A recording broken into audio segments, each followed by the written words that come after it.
since we last met. Thank you for that notification. Got it. Then we will talk about the Cathedral / Storyhouse event that will be happening around COP27 in Chester.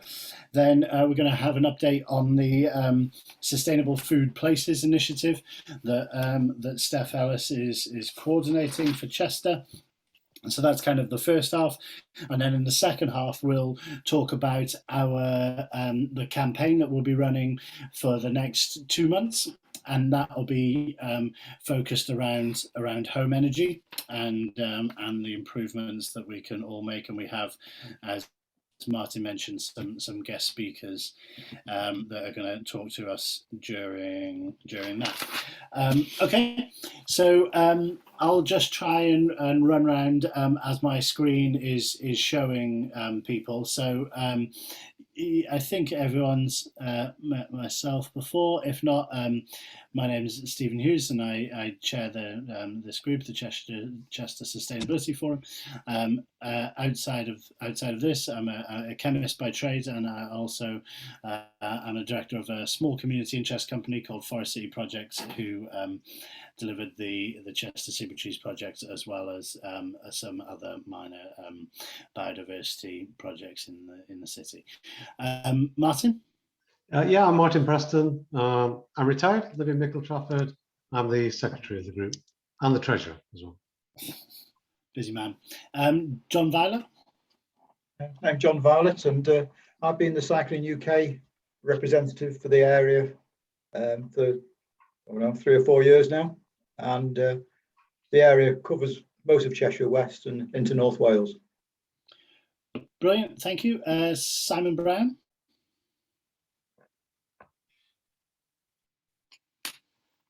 Unmute, there we go. Right, there we go. I'm the coordinator of Transition Chester. Wait a minute, I'll put my video on as well.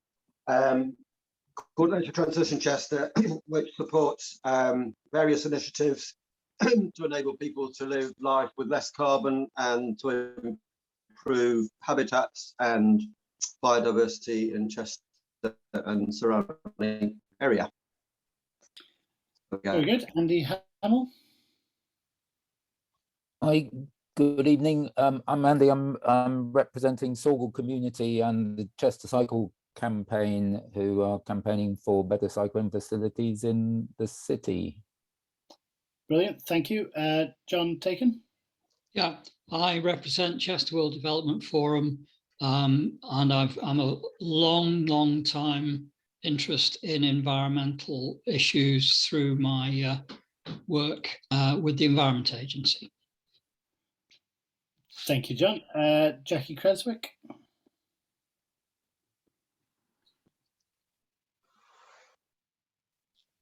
Sorry, I'm just eating my tea because I've only walked in from work 10 minutes ago. I'm from Friends of Cordy Nature Park in Huntington. Not really sure what else to say. That's all that's needed. Thank you, Jackie. Simon Dowell? Hello everyone, I'm Simon Dowell. I'm Conservation Science Director at Chester Zoo. Thank you. Paul Bowers? Hello, I'm the Cheshire West and Chester Councillor for Helsby and Green Party.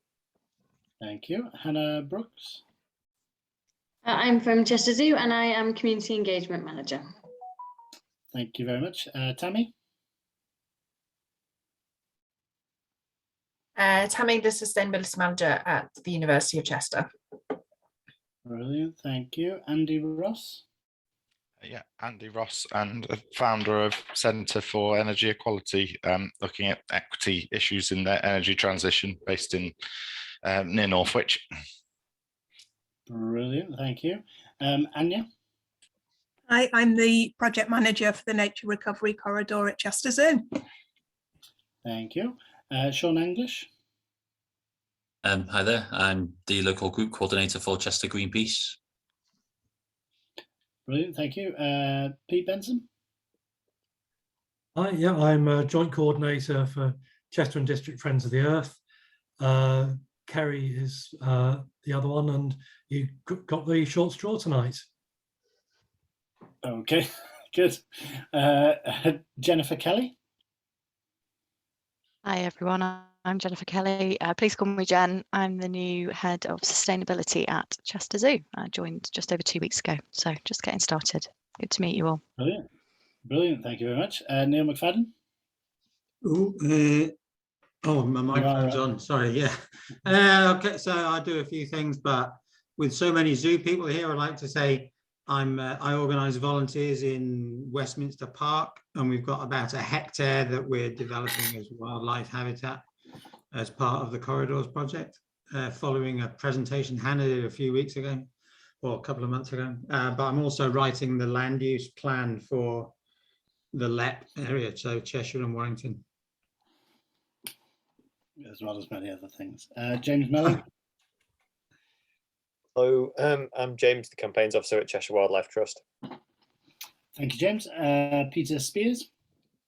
Yes, hello. I'm Peter Spears, representing Chester Quaker Meeting, with many environmental and peace issue interests. Fantastic, thank you. And finally, Nicholas Brown.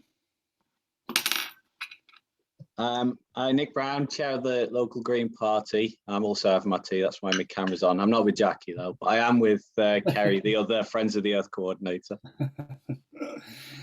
Okay, brilliant. Thank you very much. Okay, so that was the introduction from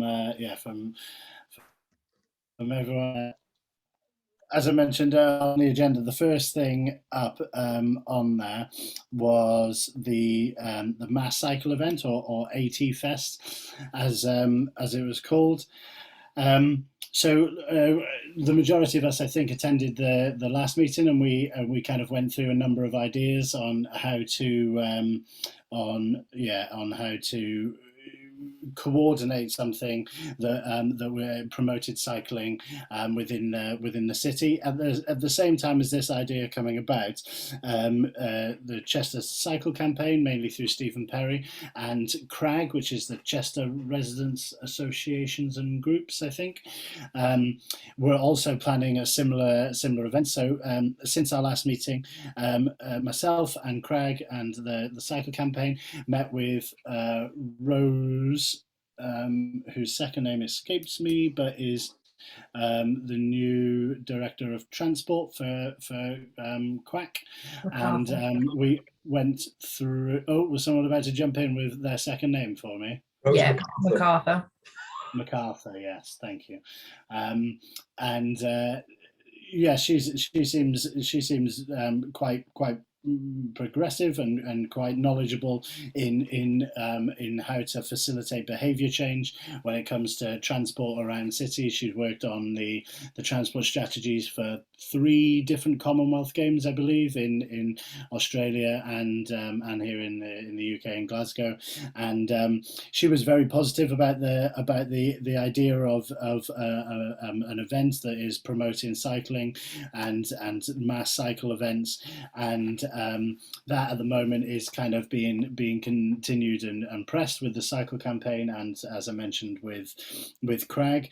Initial ideas around branding are calling it AT Fest, or Active Travel Festival, and that is based around the concept of having events or having a facility that brings people from the park and rides around the city of Chester into the city centre, and using the space that's there as a way to facilitate non-car or non kind of combustion travel into the city. They're still working through the plan of how exactly that's going to look, but at the moment there's a proposal for a trial event happening on the 25th of September, which I think is National Cycle Day or something to that effect. Someone from the cycling interest group, please feel free to interrupt me if that's not absolutely correct. But so that's the idea at the moment, to have an event on the 25th of September, with a coordination of this event at the Courts car park, where there'll be kind of skills and experience section where you've got kind of trials of electric bikes and kind of doctor bike offerings, as well as I think there was mentions of kind of performance elements to it, so stunts and skills elements from BMX riders and stuff, but more broadly than that, I think the key points to it is that the facilitation of cycling and of active travel in from those park and ride sites means that this can actually be a transferable tool that can be used at any of Chester's busiest times, and so it can help take people out of their cars and actually have people cycling or any other form of wheeling or active travel into the city centre.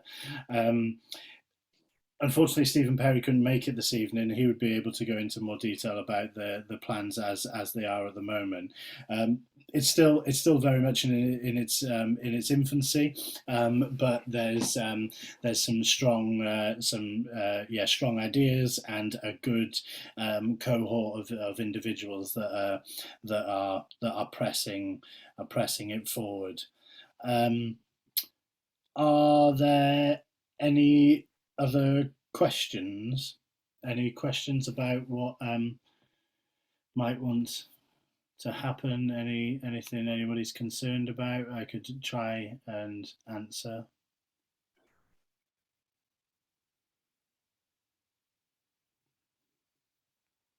Oh, so a question you put in the chat there, Hannah, about around Big Green Week.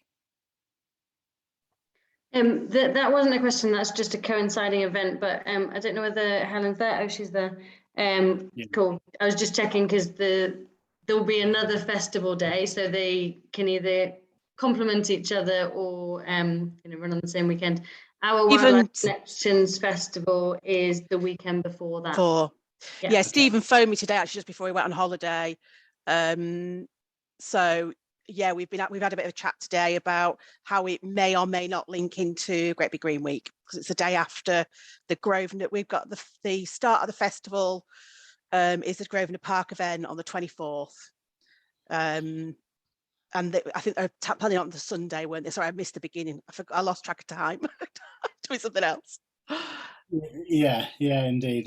So yeah, I think it's hopefully in no way conflicting and completely complementary. As I mentioned, hopefully it can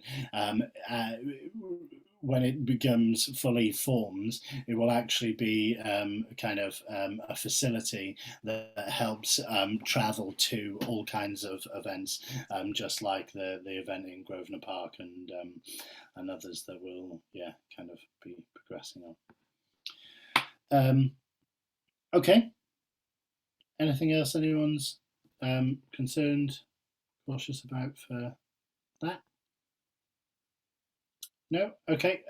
Hopefully, like I said, we'll have another update on that next meeting, and hopefully something solid we can comes of that. And I think it sounds like something that we broadly support and hopefully comes to fruition.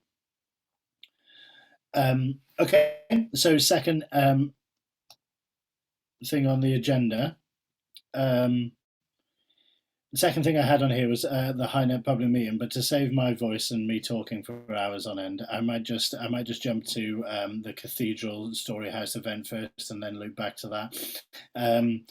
So I'll give an introduction, then I'll pass over to Tammy, who will talk a little bit about the kind of initial plans that the university had. So our plan is to run an event, something similar to what we did last year at the Cathedral, but also some of you may be aware, the week before there was a climate youth conference that was coordinated between the university and the Cathedral directly, and they that happened the week before. It was decided that we should try and combine those two events. One, because there might not be the demand for two separate events, given the fact that the COP isn't in the UK this year, and although there'll be some kind of media attention, it won't be to the same scale that it was previous. And also there was a lot of things that both of the organising committees that were doing that if they were one event would get the same attendance with hopefully some synergistic overlap and not the same amount of work. At the same time, the university had plans for an event that got delayed by COVID. So Tammy, pass over to you to talk a bit more about the university side. Yeah, where thanks, Steve. So yeah, a couple of colleagues, one from the Faculty of Arts and Humanities, I think it is now, and Science and Engineering, had got a proposal to host what was originally called a climate symposium, so a space for academics to kind of get together, share research, but also engage with the wider community. COVID hit, it kind of was going to be online and it wasn't, and kind of kept getting knocked back. Anyway, I have then been involved in one way or another, and conversations with Storyhouse. So we're looking at hosting the event provisionally on the 3rd and the 4th of November. We've got the Garrett Theatre and Bar booked currently. But a key part of it is also not just about having, what we don't want is it for being academics talking to academics. We're good at doing that already, but actually how can we get some of that research and have it more publicly accessible and generate more of these sorts of conversations. So that's why I brought Steve into the conversation, was also conscious that there was difficulty because I think we'd provisionally booked at most of the Cathedral for graduations. So that was creating a bit of a barrier too for the forum event. So, and I think it'd be really useful. So the stage we've got to at the minute is looking to put a call out for contributions. And the format of kind of involvement will be quite a mix. So some of them might be kind of traditional academic papers being presented, but we're also looking to get, particularly through our kind of arts and humanities faculty, some performance pieces. So looking at, what was the name of the book? I mentioned it yesterday, Steve. Wastelands. Oh yeah. That was the one. So we've got some students and colleagues that are working on kind of an adaptation of that. So it might be kind of performance pieces. We've just had a final year group put on earthquakes in London. So whether we can kind of get aspects of that. So something that's quite creative as well as the science. So it's really trying to bring the kind of the science around climate change together with the arts. So how can we actually communicate this to a wider audience? I think that sort of sums it up. So we're tweaking the wording of what we're after, and I will share that with the group as soon as it's all kind of approved. I think there was a talk. Broadly, you mentioned the academics and the artists, and then but there was also the want for community groups and for local organisations to contribute to this in a similar way to the event that happened last year. So I think that's kind of where we where we would come in and where we would be able to provide some added value. So any organisation or anyone representing here that would like to speak, like to be part of a panel, like to potentially host a workshop, or any involvement that you would like to have, then please do let us know. Besides that, so COP27 will be running, I believe, from the 4th of November. Hang on, let me get the exact dates.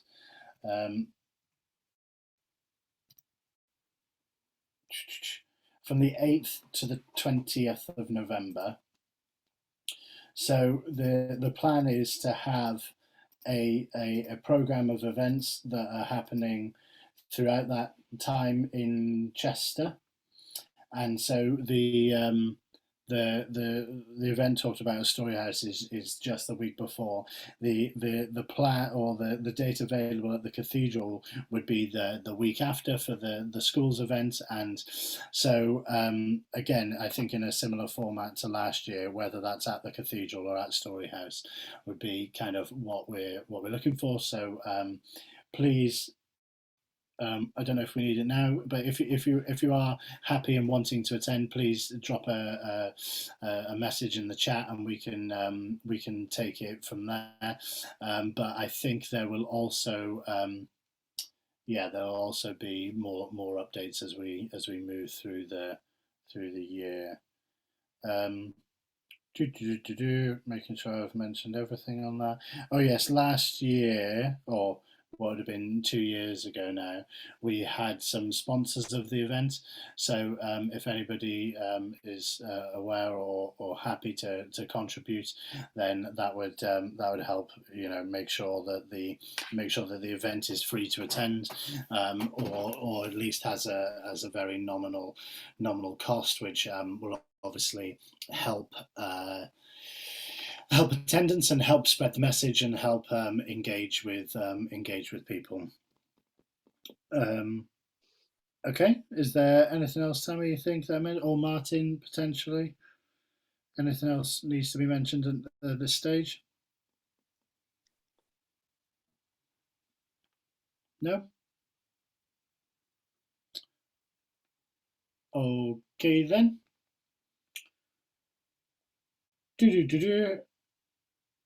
As long as everybody's happy then with the idea of that event and the concepts, nobody has any lingering questions at the moment. Nobody opportunity, but okay. Move on to the next item then. So the next element on the agenda was the HyNet public meeting that we held in early February. I think a large amount of the attendees tonight were there in person. We had what I think was quite hopefully quite a balanced event, both with people from HyNet or involved one way or another with the project itself, as well as some opponents to HyNet directly or to hydrogen infrastructure, and so it was quite, I think, informative on the whole for everyone who attended. We had, in terms of the speakers, we, as I mentioned, we had people from HyNet, Joe Lowe, or Professor Joseph Lowe, who's head of the Northwest Hydrogen Infrastructure. We had David Sabon from Cambridge University talking about hydrogen in heating and its inefficiencies. We had Paul Bowers, who's on the call. We had Chris Matheson. We had John Egan, who's involved with HyNet, and we also had a speaker from Liverpool Friends of the Earth, whose name escapes me. Pete, what was Don Naylor. Don Naylor, yes, who spoke incredibly passionately about the a key partner in the HyNet project, ENI or ENI, and the destructive nature in the way that they and the business that they're currently doing in Mozambique, which I don't think anyone there wasn't moved in some way by that. So the format of the event was to have speakers talk for 10 minutes, and then each of them were asked questions by a panel of myself, the cabinet member for the climate emergency, Councillor Bryan, and also the Vice Chancellor of the University, Eunice Simmons. And so some questions came from us and some questions came written from the audience members. And so, yeah, each had around 15 minutes speaking. One of the things that I wanted to put out to the group and put out to people who attended was for some feedback of what people thought of the event, how they how they think it could be improved, things that we did well. Anything, any comments in general? Sean has got a hand up. All right there. So thanks for giving us this chance to voice our opinions. It was a fine event, a perfectly good venue. Nice to see it really full to the point where some of us who were a little bit late, like myself, were sat on the steps. Yeah, the one thing that I would say is that as a platform for a debate, it didn't seem to lend itself too much for the debate. It was more of a selection of presentations. And there wasn't that much scope for a real back and forth with either the audience or between the panelists. So, for instance, like one of my questions was a inquiry about the energy consumption that the CCS technology would actually require. Now, obviously, I could have built on that further with sort of asking about where that energy is going to come from, etc. Which, of course, if it's going to be powered by essentially gas sources, then of course you're further increasing gas consumption down that line as well, adding to the upstream emissions, etc. But I couldn't really do that. All I could do is help sort of like draw attention to the idea that the CCS technology is very energy consumptive. But that's just one sort of example. Basically, it seemed to be very flawed in terms of being able to get that back and forth and that true discussion with the panelists, etc. That was about it. Yeah. Okay. Thank you for that. Yes, the idea of the back and forth, we were hoping to get that between the speaker and the panelists and the questions, and I thought that happened to some extent. I take the point that didn't happen so much from the audience. I think, given the fact that we had over 100 people there and a relatively limited timescale, I was conscious about taking questions from the audience, because sometimes people do like to get on their soapbox and talk for 5 minutes or so about certain things. So that's the reason that we decided to go with the written questions opposed to them simply being voiced from the audience. But yeah, I do take the point that there maybe could be more interaction with the audience for sure. Helen, you've got your hand up. Yeah, I just wanted to say that if anybody wasn't, I couldn't get to it.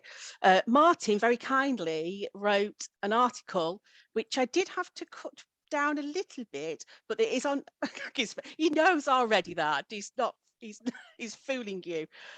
Which if you scroll up a little bit and see, if anybody hasn't got our little magazine that's just gone out, and there will be a print version of it once I put up the courage to send it to the newspaper printing company.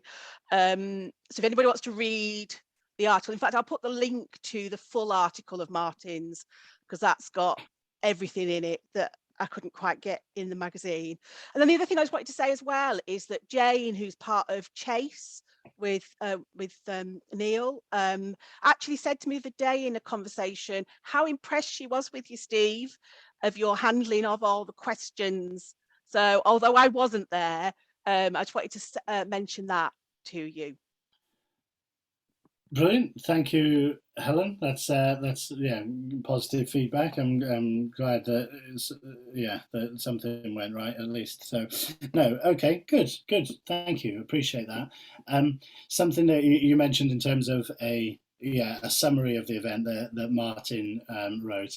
The event itself was filmed and is available to view on YouTube.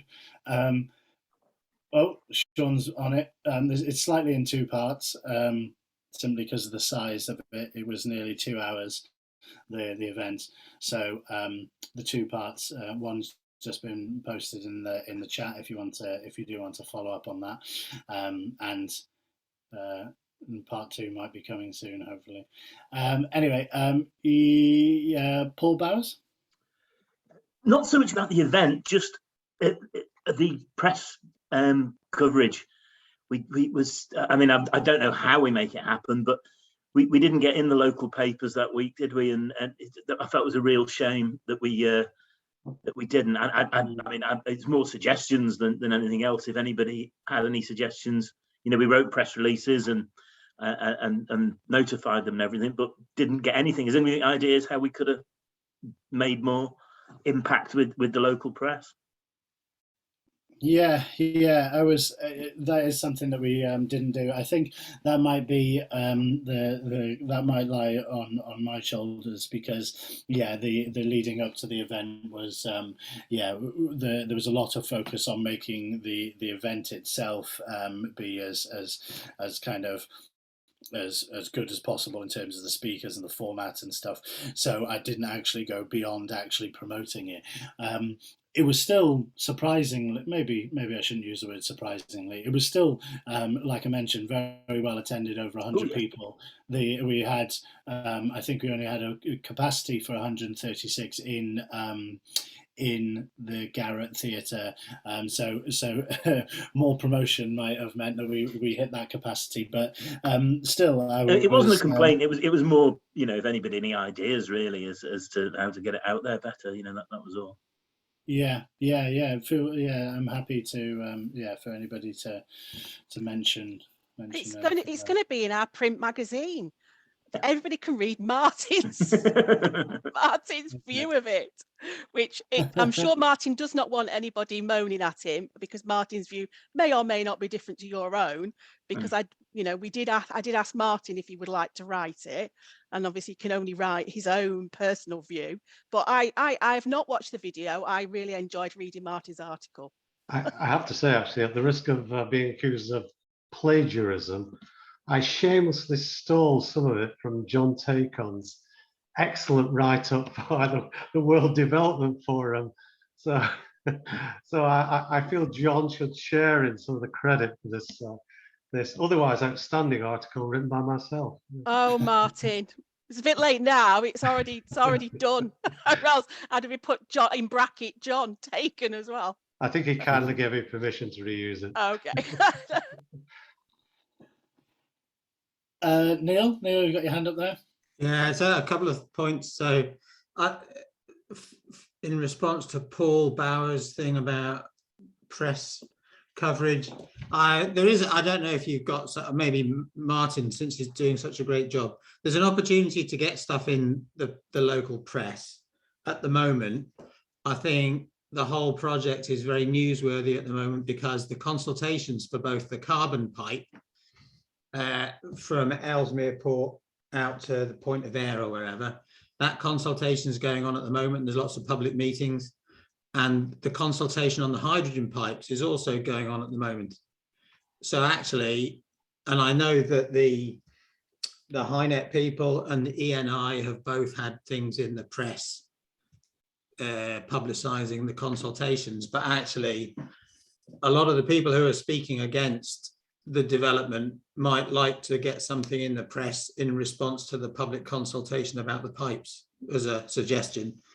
And the second point was just that, maybe for the benefit of the Friends of the Earth people on the call who've been campaigning so strongly against ENI, I just wanted to let them know that ENI representatives were attending the meeting and were able to listen to the Friends of the Earth guy telling everyone what bastards they were, which I thought was quite good fun, really. But also the ENI people spoke to me and they were saying, look, historically our company's just ignored public opinion and done what was best for the business, but we do recognise now that we need to change our ways and we need to talk to people more. So I thought that was quite encouraging. Proof's in the pudding, I suppose. Fingers crossed. Okay. Any more comments? Any more feedback? Stephen, I just had a quick question for the group about who is putting in consultation responses about the HyNet pipelines at this point in time. So I'm currently looking at Chester Zoo's response because we are a potentially affected landowner. We are looking at that kind of broader picture around, do we make a comment around blue hydrogen and it perpetuating the fossil fuel industry? So I just wondered whether there were others putting responses in, and we are just trying to gauge the mood about what others in the local area are saying about that. And obviously the local authority and the LEP have a position, which is recognizing the potential economic benefits of the project, but we're not finding much said publicly about some of the more sort of environmental concerns around the carbon capture and storage elements of the project. Indeed. So it kind of jumped me onto the final point that I wanted to make onto this, actually. So apologies.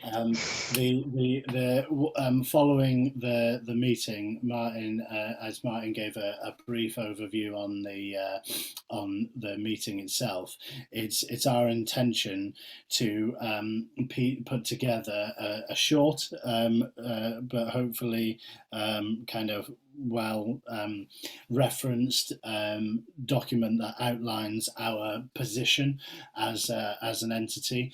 From the discussions that Martin and I have had initially, we definitely be that we don't have a position, and we don't want to kind of, because I think there's a huge amount of expertise and knowledge within the group. So it's my intention to attach that document to the meeting notes that go out with this one for review and for people to comment on at our subsequent meeting. I was hoping to have that done and completed to go through tonight, but yeah, life got in the way a little bit. So that hopefully leading into just for your benefit, Jen, if you weren't, we meet every other month, the first Thursday of every other month. So hopefully we'll be in a position in May to have something that we can discuss. Does that answer your question? I can't speak for other organisations. I know they have, from the groups around the virtual table have their positions. I don't know if they've directly submitted them to the consultation or not. Feel free to speak up if you have or you intend to do so. Oh. Comment from Sean in the chat saying that they're intending to do so. So great stuff. Thanks very much. No problem. Steve, just one thing to add to that.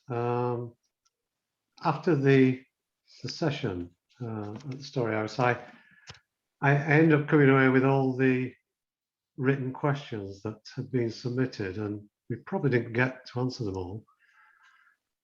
Just because there was a very full agenda. I was about to throw them away, but in the end I typed them all up, thinking it might be useful at some stage to provide answers to these questions, or at least responses to these questions. I think I've still got them resting there. Is it something you wanted to pursue, Steve, or do you want us to just sort of close off all those questions now?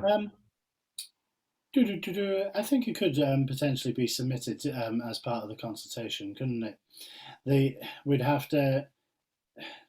the consultation at the moment is going on for the pipeline specifically. The project itself, I think, has already got its planning permission, so we might have to pick out the ones that are specific for the pipeline elements, as opposed to the project as a whole. But yeah, I don't see why they wouldn't be able to be submitted as part of the whole response from the Sustainability Forum.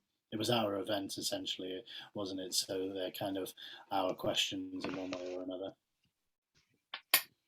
Okay, thanks. Okay. Any final things on that? Opportunity for anybody to jump in last minute. Okay, if not, we'll move on to the sustainable food places. So Steph, I believe, has joined the call. And so Steph is leading an initiative as part of CVA, I believe, to achieve an accreditation for Cheshire West of being a sustainable food place. I won't go into any more detail, Steph. I'll let you crack on and hopefully inform us all. You should, if you have slides, be able to share your screen. Let me know if you can't. Nope, it looks like I can. So I will go ahead and do that. Thank you very much for having me. It's lovely to see some familiar faces. So I've also seen some familiar faces. You might have seen this very recently. So you could go and make a quick cup of tea or just enjoy hearing it for the second time. So yeah, I actually have two jobs. So I am, it's Cheshire West Voluntary Action, who are kind of leading together with the council on working. Sorry, Steph, do you want to just full screen that? It's a little bit small for me. Sorry, thank you. There we go. Better? Better, yeah, thank you. So it's been something that we've been working on at Cheshire West Voluntary Action, and as well with the local authority. It's kind of got legs since the local authority has kind of partnered with us on it, which is fantastic. And Councillor Louise Gittins chaired the kind of launch event on Monday. But this also ties into a lot of work that I've been doing on another project that I work on called the Welcome Network. And the Welcome Network has been council funded since 2017. So almost for 5 years now, very much kind of having a collaborative and community approach to food poverty. So we're hopeful that this work kind of helps to kind of build on everything that's been done so far, particularly in the kind of community food space, but we're also really aware that there's tons of stuff going on in the sustainable food space as well, and that somehow this will kind of help us to kind of pull together so that the sum of the parts is greater than each individual. So let me just tell you about kind of the vision, really. I don't know, as many of you may be familiar with Sustain, who are the Food and Farming Alliance, which has kind of a national reach, and they do lots of work around food policy and farming and basically anything to do with food, and not just about the kind of the food poverty aspect.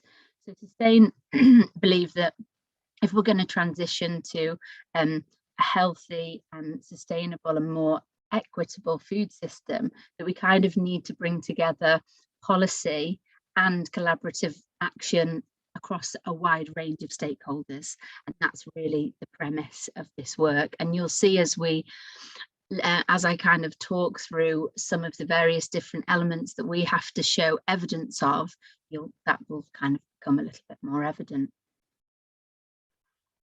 So just as an overview, there's going to be 6, we're referring to them as pillars, but they could be strands, they could be work themes, but we're calling them pillars.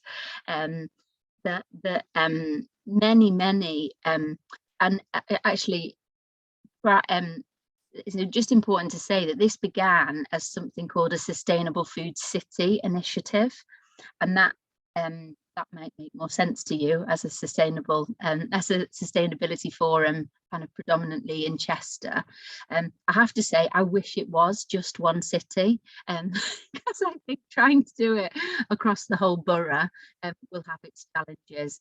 But all is to say, they wanted to broaden it out, not just looking on a city by city basis, but also looking more broadly. So it started very much as a city thing, and now people can actually go for bronze, gold, bronze, silver and gold awards. So there's quite a progression with this to kind of to build upon. So these are the 6 pillars, and I'm just going to run through them, and then love to kind of hear what you know is going on, and kind of any contributions that people would like to make really to this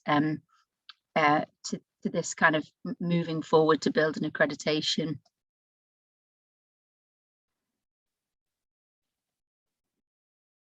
So the first one is all about having kind of a governance and a strategy around this collective action. And actually, we've made some pretty good progress on this. There is a West Cheshire Food Partnership, and it's been meeting since July 2021. This is collectively with the local authority and various different people who have been working around the food poverty agenda. And as I mentioned earlier, funding has already been provided from the Wellcome Network since 2017. We're in the process of writing a food action plan, and that has been co-produced with all the key stakeholders of the food partnership. And something that we've been very keen on, and has been a kind of a golden thread really through all the work so far on the food strategy, has been working with people who have lived experience. And that's the name of our Beans on Toast group. So they're all a group of people who have either needed to rely upon some kind of food support previously, and they've been a fantastic kind of sense check for us as we've been starting to think about what key actions would really make both a short and a long-term change. But we also feel that we need to kind of have a brand and identity so that people can kind of hook into this and can say, yes, we are a part of something. And something else that's kind of come through some of our development work is that if for example, a school teacher was referring somebody to a community food venue or to some kind of food initiative, they might not necessarily know the quality of that initiative, or they might not know, or we might not be able to kind of verify that everybody's kind of singing from the same hymn sheet. So we are hoping to kind of develop a charter or a pledge to kind of have some shared principles of this work going forward.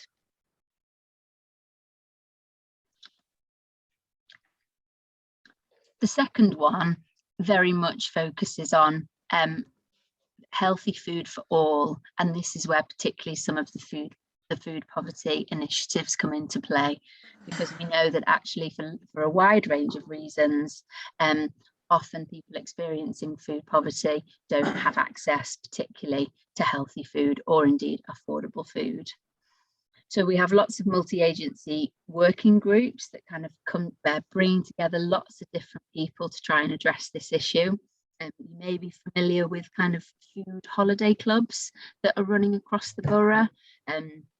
There's also something that's called Healthy Start, which is a benefit for people with children under 4 years old to be able to have fruit and vegetables, but often those fruits and vegetables aren't very accessible in their local communities. So we're trying to do some work around that to make it more accessible. And one of our projects related to that at the moment is an electric cargo bike that should be able to take that fruit and vegetables and accept the Healthy Start vouchers. And there's another initiative that we have, which is called Meeting Places, where we try to combine food provision with community venues where people can come and enjoy time with other people in their community and make it more relational, rather than kind of a transactional model of food support. But also equally twinned with this, we feel that it's really important that there is, the pillar also states how important it is that healthy eating is promoted. And actually there's been lots of work done around how actually the healthiest food is a lot more expensive than convenience food. And there are lots of initiatives that Sustain kind of point the accreditation to become involved with, and not least of all mapping access to healthy food, including transport links, and matching that with health data to try to see where some of those food deserts might be. The next one is all about kind of climate and nature emergency, and seeing food very much through that lens. We know that Cheshire West and Chester have declared a climate emergency last year, and the land use management strategy is in the final stages of approval. And I suppose what this is trying to do is to bring all these different elements together to kind of have that very holistic, sustainable food place. And also the other element of this one is all about food waste. And there are some fantastic initiatives going on in various pockets across the borough as well. But I think probably pulling some of those together more collectively would be something that would be really beneficial to people. And also learning really from some of the great practice that's already out there. Now the next one, which is kind of something that's very new to me, and you know, I would absolutely love this to happen, but it is something that I think will actually give a project like this real longevity if it's done well. That actually, you know, we can have fantastic kind of food poverty initiatives, but actually it is very important that that is twinned with, you know, much more of a move towards good food generally, and indeed is kind of something that is prioritised within local economic development. And at the moment, people who will be familiar with the inclusive economy strategy and work plan that the local authority have released, there is a pillar, an action point of that action plan, very much dedicated to food. And of course, and there's the other part is around just actually how can we more collectively across the whole borough be promoting healthy and sustainable independent food businesses to consumers. Now this is just to say, this is the framework that everybody across the whole country works towards, and it's kind of within our within our own kind of making to be able to kind of make of this what we will, and also to kind of, I suppose, make it be the right fit really for some of the towns and the smaller rural areas across the borough.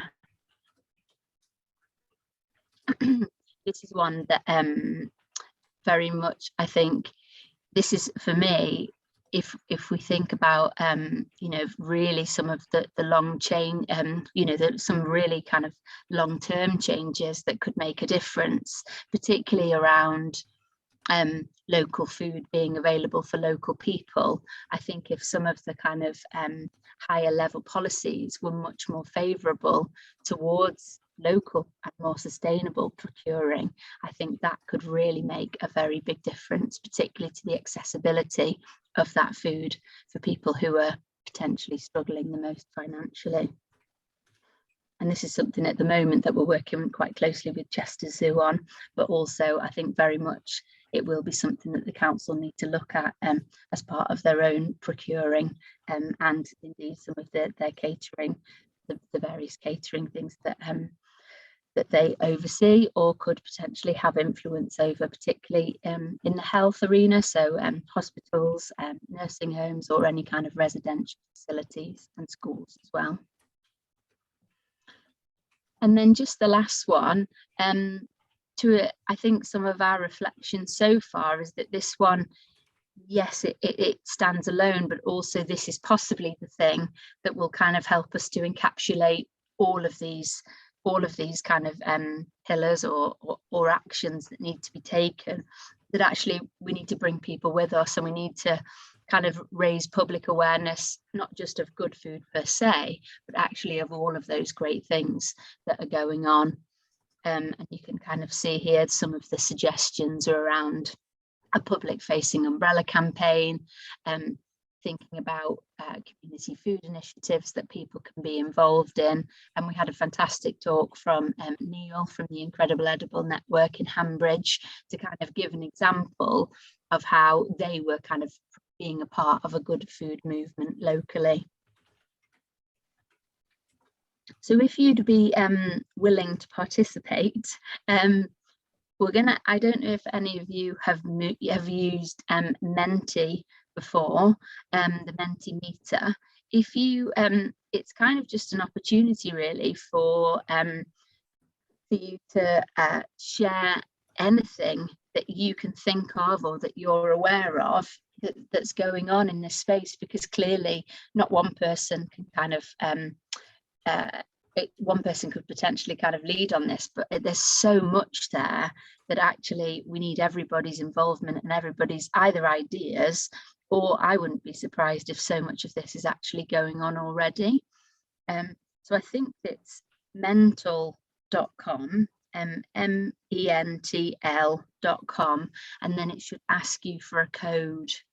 And then what I can do is share a different screen, and we can kind of see some of the things that you're aware of that's kind of all around the sustainable food agenda. Is that okay, Steve? Yes. So if you're struggling, if you just type Menti into Google, the first search result for me at least was that. If you then type this code here, which is 392703 into the box, it'll then pop up a question that you have the option to put in answers to that. So yeah, if there's anything that you think could be part of it, you might need to do this on your phone or in a different tab. But yeah, potentially, Steph, if you want to start sharing. Yeah. Simon, you've got your hand up. Do you want to? Yeah. Whilst you mentioned Incredible Edible Handbridge, and that was very welcome. What struck me in your presentation was that food was seen as very much like being like a passive recipient of food, rather than actively being involved in sourcing and growing food. And it's a completely different emphasis. And when you have people involved in the production of food and sourcing food, you become aware of things like seasonality. And that is very closely related to the sustainability of the food growing process. And that is where one of the benefits of things like Incredible Edible, and there's one down in Westminster Park, for example. There's a group of people over in Dudleston, for example. There are people that have got orchards and they borrow our apple press, for example. All of those people are connected with the concept of things having a place in the time of year, and that they don't necessarily, the produce doesn't necessarily come in a plastic bag whenever you want it. That's right. Yeah. And that sort of learning only really takes place when people are actually involved with both the learning and the active production. And that's, I mean, Incredible Edible initiatives are a very good way of doing that, because you can get very good citizen involvement, and it doesn't require money, and it can make use of all sorts of public spaces which are not used or little used and effectively abandoned and effectively claimed back for the benefit of people living in the area. So I think one of the things that I would say about the initiative, it needs to emphasize that a lot more, because I think what strikes me is that it's a very much a passive sort of, you know, it's all about sourcing. It's all about, I don't know, persuading suppliers to do this and that and the other. When in fact, fundamental to it is an awareness that, you know, the seasonality of food is very, very closely related to the sustainability of the food. No, that's really helpful. Yeah, no, and I think you're absolutely right. And I personally would like to hope that in the good food movement movement, that would very much be emphasized. And this is a whistle-stop tour. There's pages and pages of kind of examples of this on the Sustain website, and actually very much the land use, and particularly around people being able to grow as they do within Incredible Edible, is a real priority. It is just so huge, it's hard to do it justice in a short period of time. But I couldn't agree with you more. I think you're absolutely right. Yes, I couldn't agree with you more. And you actually, Transition Chester were on the map that Neil showed of where things were locally in Chester. So you were referenced there as well to share with what was going on locally. One thing that I would mention as well, and it's a plot that we're hatching, and it's going to be the subject of a Space Hive funding bid. Oh, fantastic! The creation of a Roman food path, because in Hull there is a Roman pathway that was used in Roman times as a connection between Chester and a place called Wilderspool, which was a manufacturing centre in Roman times. And effectively, what we're going to be doing is actually creating planted areas to illustrate the foods that Romans brought to Britain. So, for example, cultivated apples, things like herbs like coriander, fennel, and that sort of thing. I think and having fruit trees along the way to effectively. Yeah, I think I'm intruding a bit too much. Well, there we go. Me and Simon seem to be getting in each other's way a bit. Sorry, Steph. I was just saying. I think your husband is one of the key coordinators of that project that Simon's referencing. So yeah, maybe speak to him about it. Okay, I will. Sorry. Do you want to share your screen, Steph, so that yes, we can I will. see those Sorry. answers? And while I'm doing that, and also, go ahead. No, go ahead. I was just going to move on to Neil. So if you had something else to say on Simon's comments, then no, I think it would just be good for if Simon would be willing to be involved in shaping this initiative, particularly on that growing side and the involvement side of it. Then we would really welcome that, Simon. And that's How about this? Here we go. Go ahead, Neil. So yeah, it was a quick question that cropped up when I had to present some of the land use plan to the LEP, and Sam Corcoran asked whether Cheshire West was still planning to reduce the meat-based part of people's diet in schools and hospitals and stuff as part of the procurement element. So I wasn't sure whether eating less meat was part of this sustainable aspect of food in this strategy. Nice. Do you want to speak to that, Steve? Can you? We have had some conversations about it, haven't we? My interpretation from the meetings that we've had so far is that this is a broad accreditation that you kind of there is some scope for kind of unique interpretation of that, and I think that it definitely allows itself to include vegan festivals, vegan promotion as part of the sustainability of the falls into one of the objectives within the main 6 pillars that Steph went through. So I don't think that it mentions it specifically, but it definitely has the scope to include that, and initiatives in that vein I think would contribute positively towards Cheshire West being able to achieve this accreditation. But on the specifically on the procurement for the large food contracts that Cheshire West controls, I think Matt Bryan had previously said you were moving towards having more plant-based food in those supply contracts. I wasn't sure whether that was part of sustainable food places. I suppose if there is a move towards it, then it would be good to know about it. So maybe that would be good just for us to follow up with Matt about what some of the work he's doing. Does that, because actually that's really what this is about. It's about kind of collecting all those examples of anything. You know, it's not it might feel like quite a rigid framework, but actually what it's really trying to do is to just pull some of these things together so it feels like it's a, you know, I think yeah. I think the contracts that you're talking about, Neil, are kind of, at least in part, run by Essential, who are very kind of progressive, at least not just in terms of their meat-free Mondays, but also the support that they've had with the zoo's sustainable palm oil initiative, and the things that they do is very positive. So I think it would be a wide range of things there. Is there anything on that board there, Steph, that you weren't aware of already? Anything jump out at you?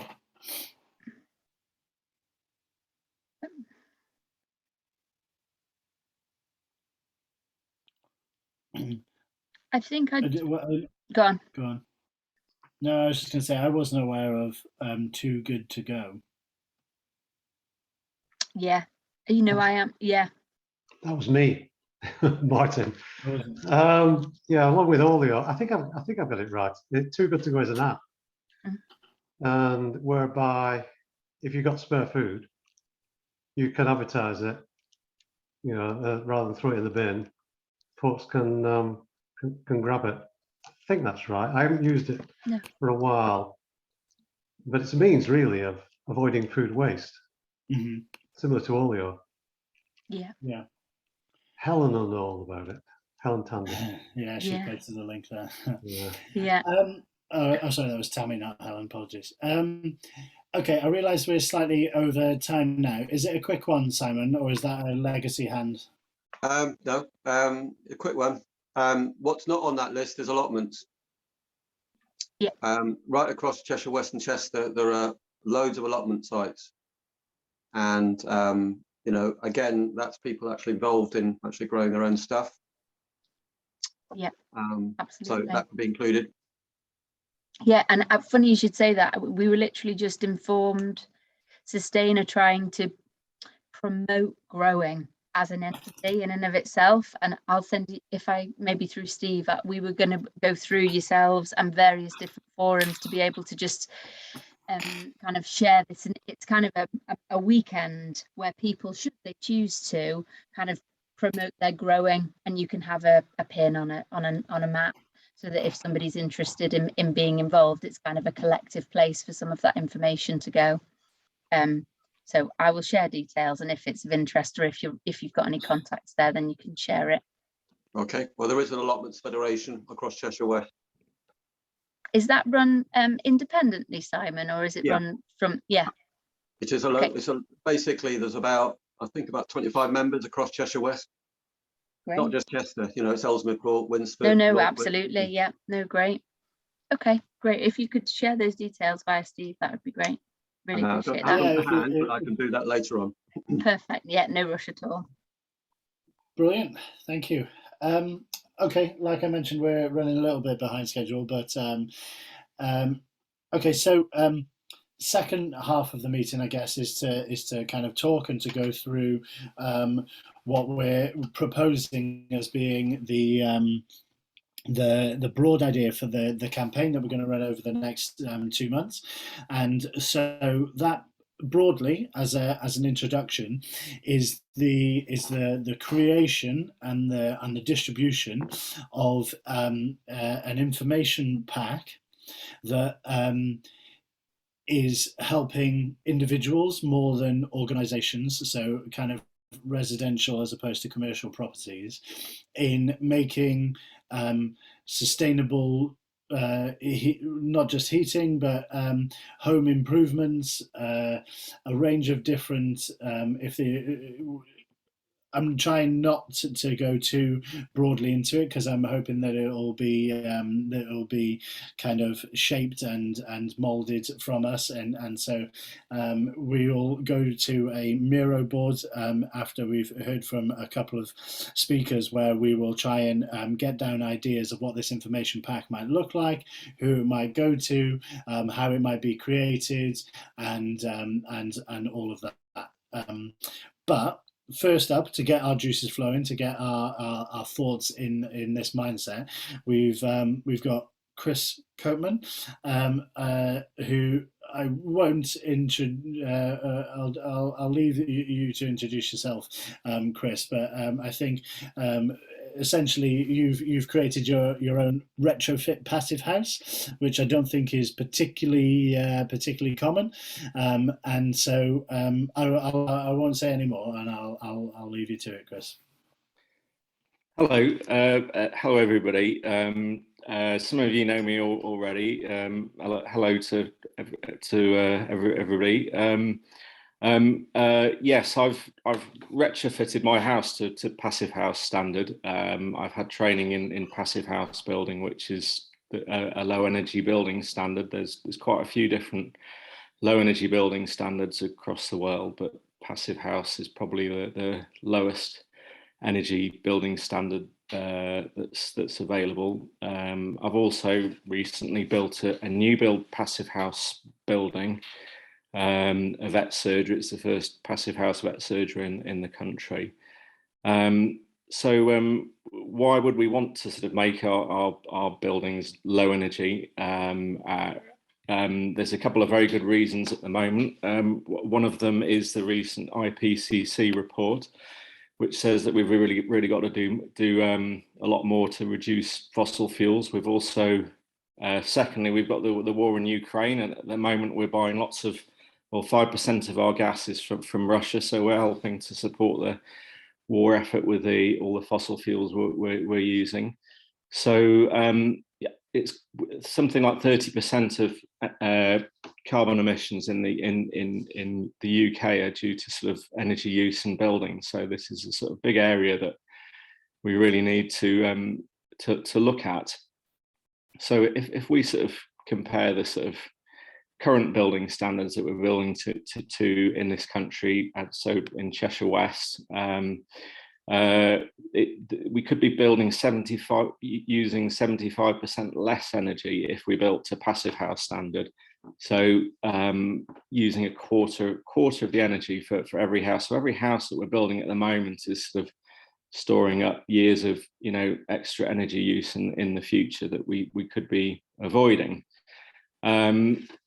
So new build is sort of like an area where we could be doing a lot more. Cheshire West could actually set a higher standard for building regulations, but they've chosen not to, and it's something I've discussed with Matt. And there are councils around the UK that have decided to set a higher standard for insulation for houses, but Cheshire West hasn't at the moment.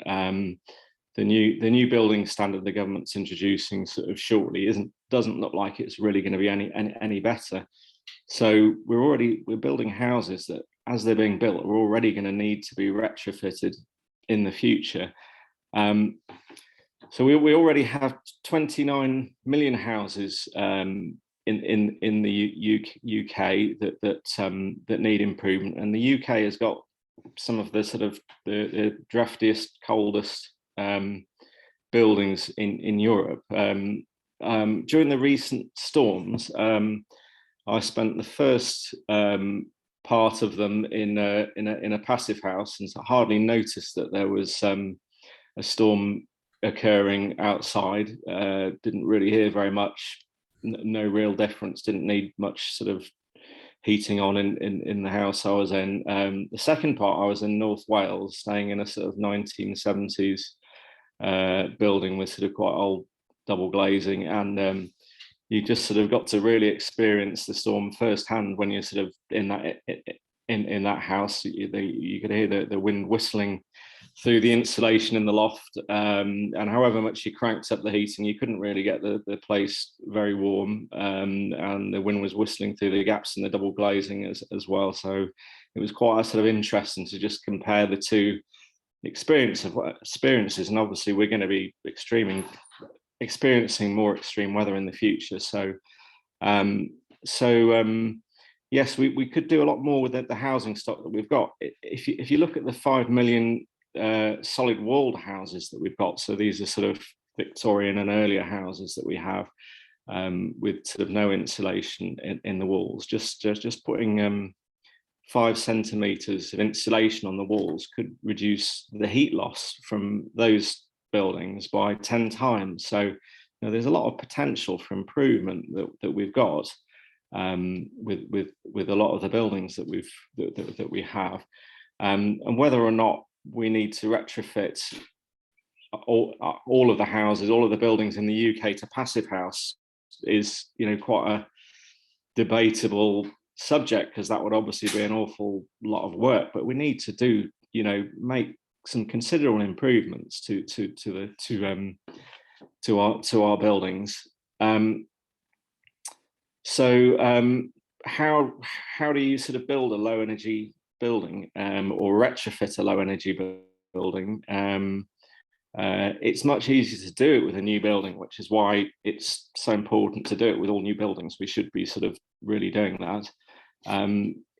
If you do it to a if you want to retrofit a building to be a low energy building, to passive house or to some similar standard, there's another organisation called the Association of Environmentally Concerned Builders, the AECB. They have their own standards, and they've also adopted passive house building, and they have a range of different standards sort of below that can be a target.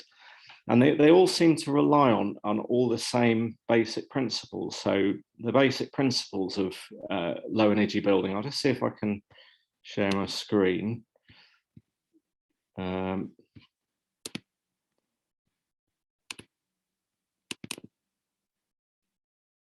Right, can everybody see that okay? Oh, can everybody see that okay?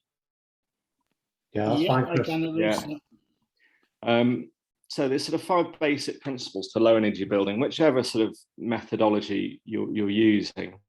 One is sort of super insulation around your structure, so you can see this sort of tea cozy effect around this building in this picture. So floors, walls, roof, all need insulation. So ideally you want to be putting 20 to 30 centimeters of insulation in all directions, and then you want to join this insulation together in a way that there's no thermal bridges. So if you have a piece of metal, a metal beam going through the structure, that will transfer heat out of the building very quickly with the heat coefficient of steel. So you don't want to have, you want to sort of construct your building or reconstruct your building in a way that avoids these points of heat loss. So thermal bridging is another part of the design. And this is sort of, when an architect designs a building or a plan for retrofitting a building, this should be really thought about. And very often you see architects' plans that have terrible thermal bridges and real sort of really poor design. So it would be good if more architects in this country would go on some of the passive house training courses that are available, so they can learn how to design the buildings a little bit better than they're doing. I mean, if I spoke to the builders of Cheshire West's recent fire station, and had a chat with them and had a look at the plans along with another passive house builder who lives in Chester, and you could see that the plans didn't even really meet building regulations when you looked at the sort of gaps in the insulation and the design of it. And they did make some improvements, I think, in the end in the building, but it's not really, we should be building for the future, and certainly our local council could be doing an awful lot better.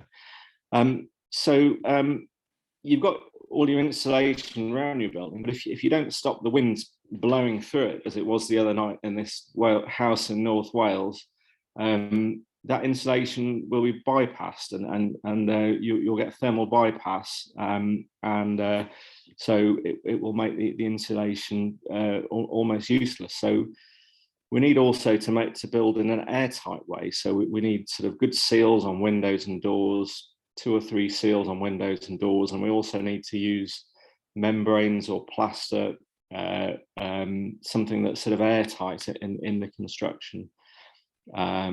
So some things are sort of that you'd imagine might be airtight that really aren't. A brick wall isn't very airtight. There's lots of gaps in it, even if you can't see them. If you've got timber going into a brick wall, that timber will expand and contract, so you end up with sort of gaps. So if you've ever wondered why you've got sort of drafts whistling down in the middle of your ceiling, it's because the sort of the beams in that's sitting in the wall have allowed a gap to form and allowing the wind to sort of blow down through the middle of the building. So there's a lot of tapes and membranes that you can use, that we should be using in construction a lot more, and all tradespeople should be using these when they're sort of doing electrical work or plumbing, you know, to make sure that all these gaps are closed down. When you have your building made airtight, you then have control over, you know, how much ventilation you allow in your building. And at the moment, ventilation in houses is fairly hit and miss. If it's windy, you get too much. If it's not windy, you might not get enough. So we're far better to sort of make our building airtight, so we can then control how much ventilation we're getting. And this in a low energy building is often supplied using a heat recovery ventilation system. You can see on this diagram here, there's a sort of box with a red and a blue pipe. So we've got sort of supply air coming in. This is air from the outside of the building that's brought into this heat exchanger here, that where the heat is taken out of your air that you're extracting and passed into the fresh air without mixing with it through a heat exchanger, so that you're getting warm, fresh air into your building at a controlled level in the rooms that you want it. Meanwhile, you're extracting air from your rooms, like bathrooms and kitchens, where there's sort of damp, stale air that you want to sort of take out, and that's passed out of the building after taking the heat out of the building, and keeping it in the building. So this is a sort of another part of sort of passive house building. Triple glazing windows are becoming more common in this country, but they're still sort of quite unusual. Countries like Sweden, you can't buy double glazing anymore, and I think it's used a lot more on the continent, and most good windows we have to import from the continent. But it makes a huge difference having triple glazing as opposed to double glazing.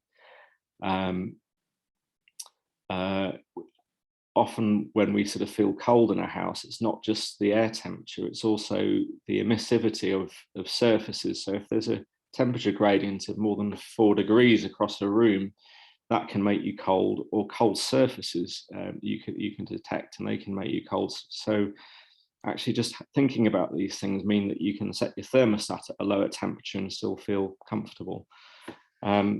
So other things that we perhaps need to think about are thermal gain. So if you're building a new house, obviously if you've already got a house, it's a little bit trickier to do this without sort of knocking holes in the walls. But if you're putting extra windows in, or you're building a new house, it's good to think about putting windows on the southern side of a building, or even the east and the west, and less on the north.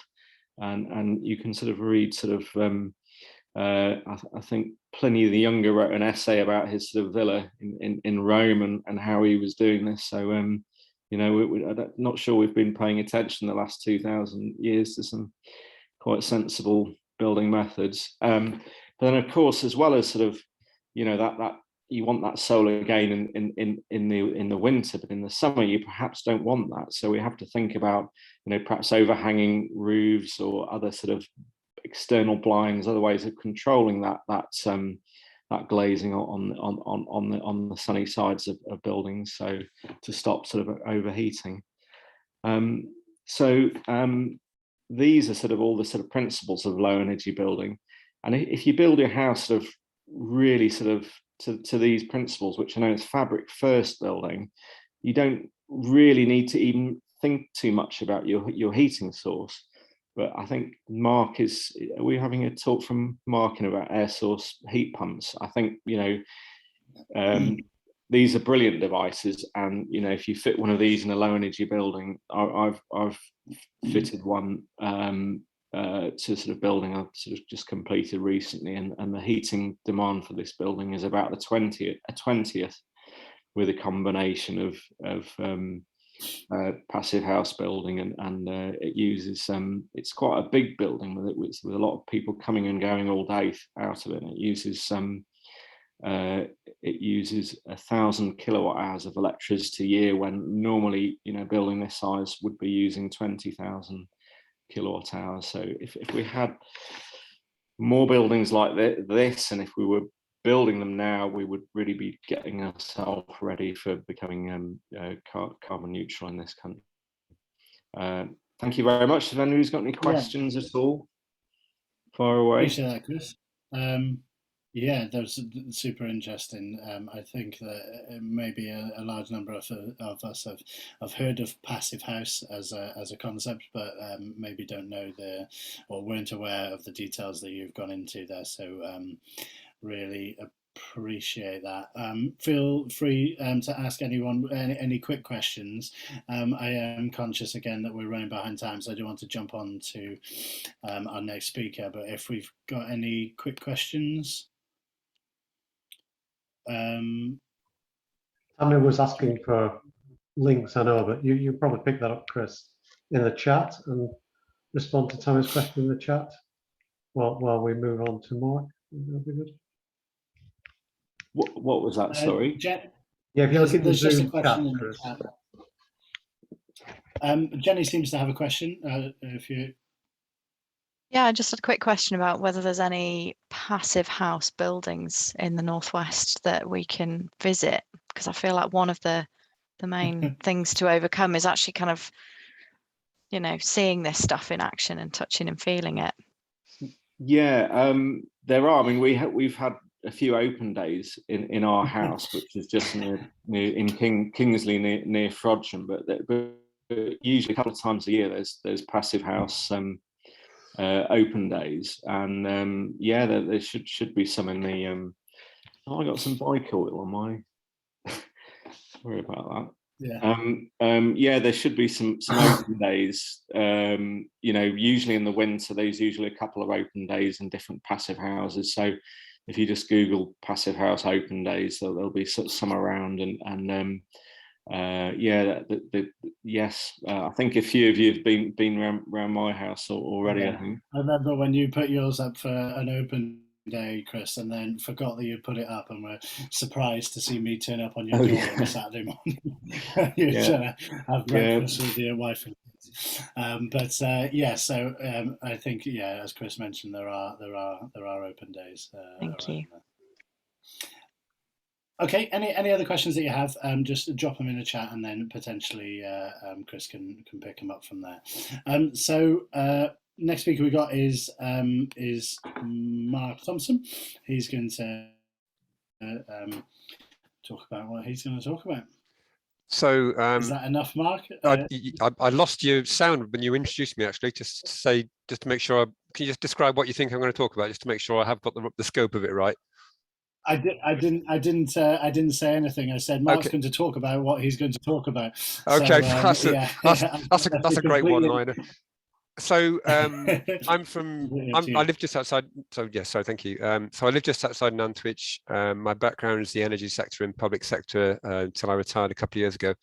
I've done a couple of. Sorry, Mark. Just to interrupt. Sorry, Chris. Do you want to just stop sharing your screen now? Right. I think you're still sharing your screen there. Oh yeah, sorry. So no sorry, carry on. Yeah. Okay, so I'm a Northwich resident, background in the energy sector. I've done 2 extensive eco retrofits on older homes, including heat pumps, heat recovery, ventilation, solar PV, solar thermal, and lots of insulation on older houses, 50s and 60s houses. So I've got a heat pump that I've had for 12 years myself. I've also got a thermal imaging camera, and I've been professionally trained to use that quite a few years ago now, and I've used it mainly for sort of friends and family. But I just want to tell you about something I've done in the last month or so, which is quite different really, and it's been a very exciting experience. So about a month ago, I put an advert out onto the Transition Northwich group to say, I've got one of these cameras, thermal imaging camera, and I'll very happily come into your home for free just to help identify what I can by way of improvements to the building in terms of heat loss and energy efficiency and so on. But I also included, when I was in this sort of process, which sort of takes about 2 hours, a look at how people use the home, what their thermal preferences are, what the standard of glazing is like, what the drafts situation is like, and helping them actually find drafts. And also catching interest in talking to people about heat pumps as well. And also, crucially, in the area I found a really big opportunity is in heating controls, both at the radiator level and the boiler level.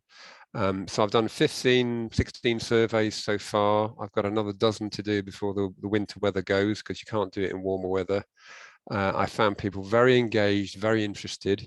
I found levels of energy literacy quite low. There were only a couple of people who really understood energy well, and one guy understood boiler temperatures like you wouldn't believe. He's got spreadsheets of his boiler temperatures. But on the whole, I found people really receptive to understanding a bit more about how to make their homes more efficient.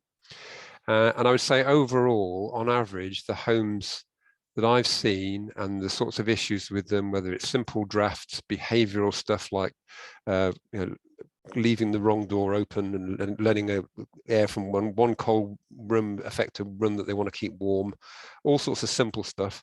I reckon there's probably about a 20% saving that people can have on their gas bill or oil bill, whilst actually improving their thermal comfort.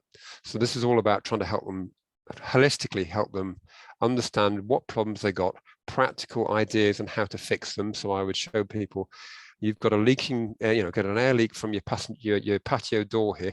This is how you fix it. You've got a draft here from under your kitchen base units. This is how you fix it.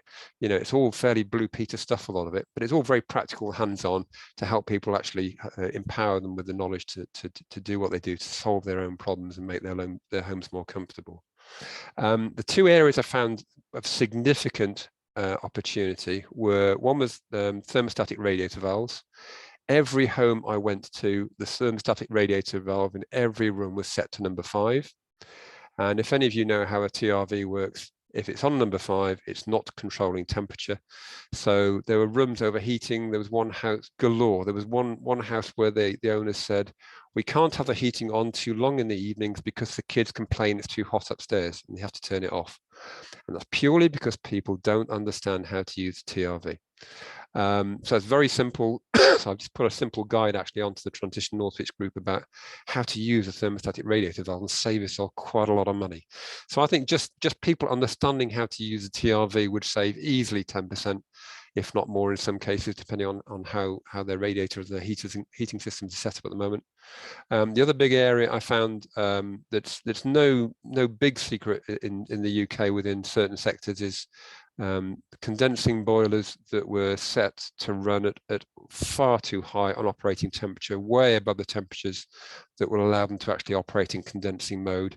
So I was going into homes where the radiators were piping hot, red hot radiators, and return temperatures that would in no way allow the boilers to be in condensing mode. So I only found one home out of 16 homes where the condensing boiler was actually operating in condensing mode. Why does that matter? That matters because if you can reduce the temperature of your boiler to the right sorts of levels, as low as you can get it, below 54 degrees, in fact, for return temperature, then you can reduce your gas bill by about 8%. It's a straightforward, well-proven saving you can make by reducing your gas bill just by improving the efficiency of the boiler by reducing the temperatures. So I think, given with what I found on thermostatic radiator valves and boiler settings alone, there's a significant opportunity there for people to save carbon whilst actually, and saving money obviously, whilst actually also improving the comfort of their own homes. So that's a whistle-stop tour of it. What I'd like to do ideally is prepare for next winter. Not just me doing it, because I can only do handful of surveys a week. I'm looking to sort of scale this up and find other people that could not learn these skills, but could actually go in as a sort of network of neighborhood sort of community energy coaches and do this same sort of thing and give people the know-how about how the heat is moving around their home, why they feel cold in that room, what they can do about that draft, how they can adjust that door, how to set your TRVs right, how to set your boiler temperatures right, to help people actually get the most out of their fossil fuel systems without even considering a heat pump. And then the last thing I'd say is about heat pumps. I did have a significant interest from a handful of the houses I visited, people who are very interested in heat pumps and want to move towards one as quickly as they possibly can.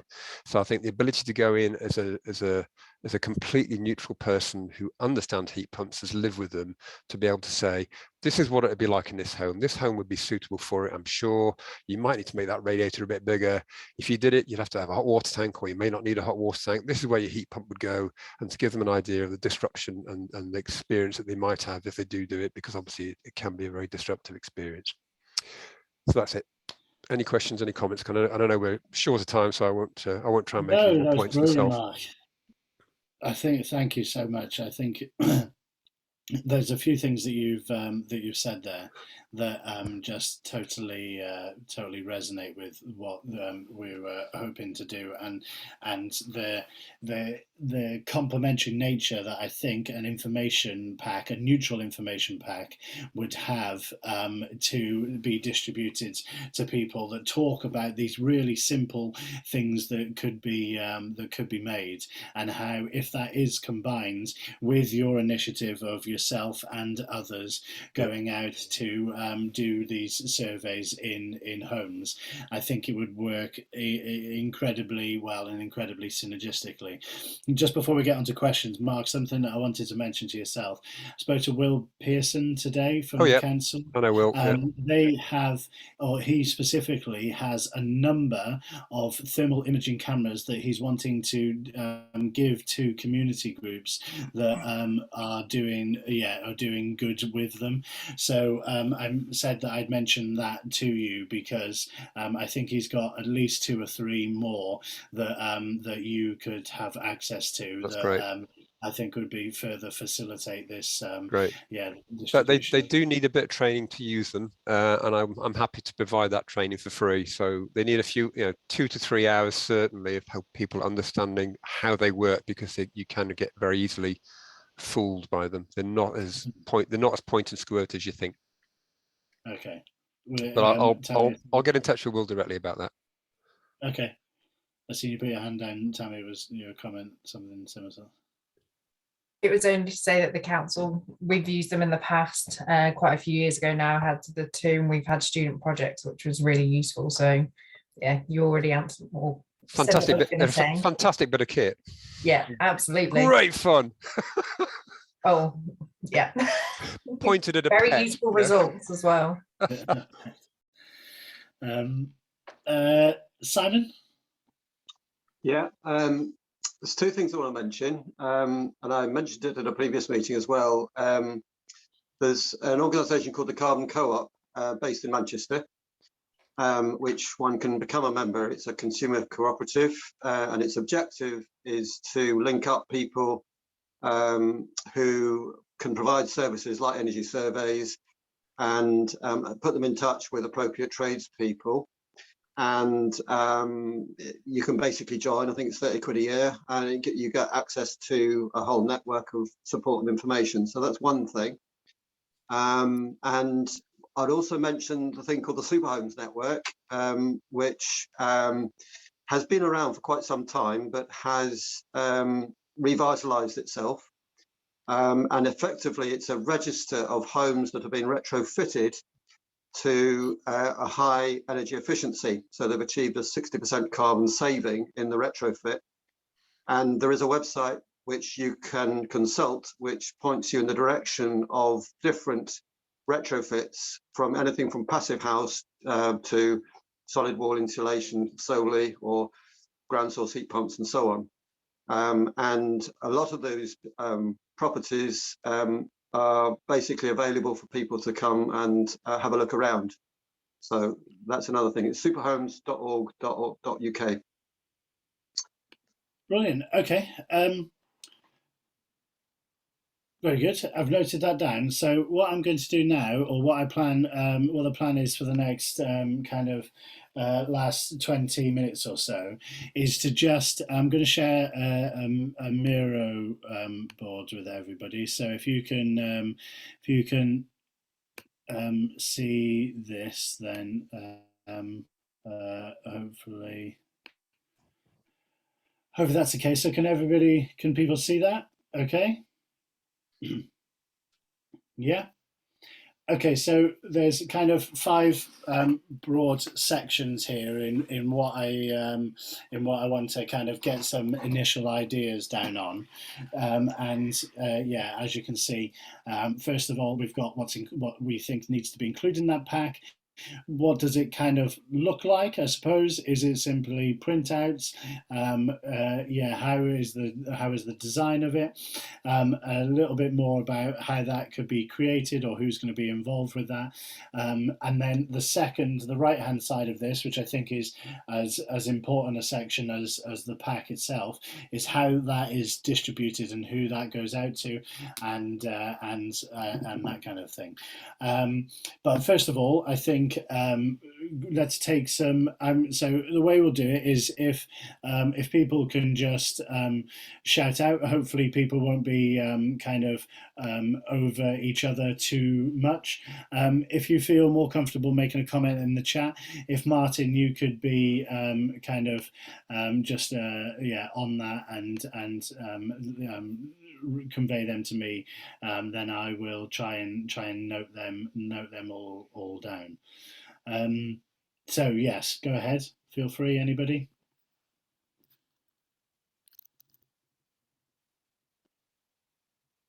Don't all jump in at once. I think one of the contributions might be, and it's a little bit like my comment about the Superhomes network, is something perhaps a little bit less comprehensive, but at least a register of retrofitted homes of people that are willing to share advice about what they've done, whether it's installation of a heat pump, whether it's actually commissioning an energy survey, whether they've done a temperature survey of their home and so on. So I think that is a useful resource and could actually be maintained online. Mm-hmm. Mm-hmm.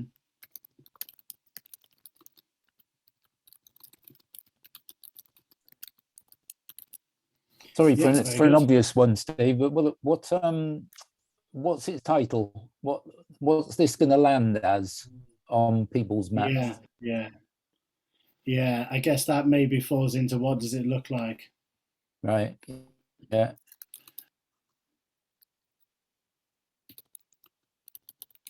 And that's kind of maybe a little bit. Yeah. So I think it would be something along the lines of sustainable homes, sustainable changes. Yeah, low carbon solutions, low carbon home solutions. Yeah, something along those lines. Whatever we kind of feel works best. I think it's probably it's easy to fall into the trap, I think, of speaking our language rather than the language of folks out there. I think something like how to reduce your energy bill is probably going to be more, resonate more than us talking about sustainability and low carbon and stuff. So, and that picks up, I think, on the point that Mark and probably Chris was making. Really, it's all, the real impact is people are going to see is higher levels of comfort at lower cost. I think the key for it is to say really be the goal. I think the thermal comfort thing is really important. You can be warmer and save money, definitely, without any doubt, in almost all cases. Yeah. Maybe something like warmer homes. Yeah. What about Mr. Putin? Well, the other thing to bear in mind is not just about warmer homes; it's about having homes that are more comfortable in an environment where we've got hotter and hotter summers as well. And insulation, in particular, plays a big part in that. Is that warmer homes, less heat? More comfortable, yeah. Home comfort. Yeah, thermal comfort. thermal comfort, yeah. Just wonder around the cost side of things, whether we just need to be cautious that, yes, over the longer term, there are probably cost savings, but some of these interventions are really high capital expenditure. And I think if we're talking about how we engage with groups, we just need to understand that messaging, that it's not a, you know, get rich quick kind of thing. You don't see the financial benefit to it immediately. And I think, you know, in titling it, we can be careful about that, but there is probably some messaging in the document itself to be real about the investment that people need to make. I've always found it really powerful when I speak to people to say that, you know, when people put a new bathroom or a new kitchen in their home, they're not doing it expecting it to pay back in X number of years. And we need to shift people's focuses like that, that this is about an investment in your experience in your home, not necessarily about making it cheaper to live there, because that's not always the case. There's also strong evidence that it will improve or increase the value of your home if you raise it up the energy efficiency sort of EPC bands. Significant evidence. If we look at what's going on in the private rental market, absolutely. And you know, it's only if you think about which policy levers the government can pull in future, it's not a great leap to think they might introduce the same sort of restrictions onto sales of homes in terms of it having to have a particular EPC rating to be able to sell it. A place where as a group you may be able to campaign quite successfully is social housing. You know, Quack have 5,000 council houses, which is really unusual these days, which is essentially the Ellesmere Port housing stock.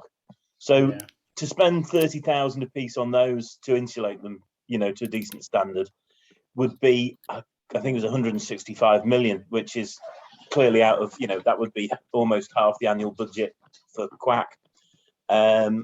So, you know, looking, you know, for wider government schemes, you know, certainly with, you know, and the housing associations like Muir and Sentry.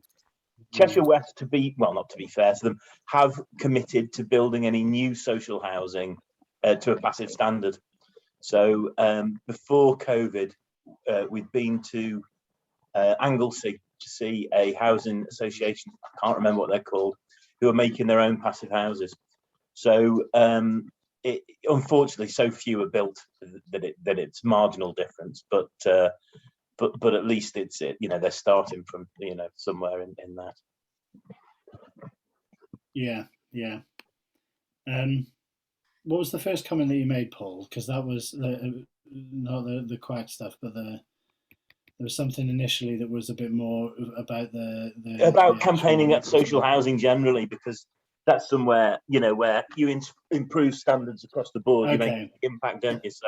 So rather than individuals or private landlords, I think that's one of them. If we actually had something with, you know, towards local authority and the housing associations, any wins you got there would have a, you know, a cumulative effect, wouldn't they? Yeah. So in terms of who this pack goes to, or how this reaches the housing tenants, or maybe even you know, see if we could get a meeting with them and give them a presentation. That would probably be, you know, get in the door with, you know, with all of them, all those bodies. Look like? I think what does it look like? It's not just a pack; it's also presentations. Yeah, because I mean, you never know if some government money comes out in the future with this kind of thing. If people are ready and have an idea about it, they're definitely better to get in grants. You know, it's possible with you know soaring energy costs and scarcity through war and everything. That there something may appear. You know, so anybody who's if you've got something off the shelf, it certainly helps in those situations. Yeah, indeed. Okay, just trying to drag us back to what we're going to be included in the pack. I think we've mentioned heat pumps, and information around them is probably a key one. I think insulation in its broadest terms is probably part of it as well. Is there anything anyone else is kind of thinking that personally within their homes, talking about their home efficiencies, what is it that you would kind of, that you're not sure of, that you would like kind of more information on, or that you kind of aren't absolutely certain about? I think the bit around who to go to, I think it's good to have, get your knowledge up, but ultimately, in order to take the plunge, you really need someone like Mark or Chris coming around and just giving you the confidence to replace your double glazing, whatever it is, to know which are the ones to go for first, or which are the ones which aren't really going to give you payback. I've got a list I of think Mark's points on boiler control. We all have a boiler. Any of us who have had training in actually how to sort of fine tune it, you're left with a piece of paper once it's installed, and that's about it. Yeah, I've got about half a dozen things I want to turn into sort of how-to leaflets, like how to look for drafts. People don't know how to do it. How to solve a simple draft issue. People don't know how to do it. How to use a TRV. It's all very simple stuff that will cost them a fiver. So I think there's a number of very practical things. You don't need to replace your whole window. You might just need to replace the double glazed unit, because the modern glazing standards are far better now. You can get clever glasses. Really cheap ways of improving energy efficiency without chucking away all the UPVC. So I think I've got a number of things which I want to digest out of the surveys I've been doing. If you oil the hinges on your windows, you improve the operation of them. Yeah, but I think there's a lot of low hanging fruit. There's an awful lot. Yeah. Huge amount of simple stuff, and make it relevant for people, so people can go, gosh, I can do that. I think it's important not to get hung up on this £30,000 per house number that Will quoted, because when I asked him about that, he said, look, that's for a total solution and rip everything out and replace it all. And there's an amazing amount you can do for nothing, actually, based on the sort of stuff Mark's been talking about. Yeah. And I said to people, why are you heating your hallway to 25 degrees? And people are saying, oh yeah, I don't know why I do that. So there's simple conversations about how to avoid heating a room that you never use. So there's all this sort of very simple practical stuff. I think it'd be fantastic to turn that into some very quick hit little bullet things that just make people think differently and wake up in a condescending way. Good. Is there? So I've wrote in here kind of how to use your TRV, draft identification. You mentioned hinge replacement.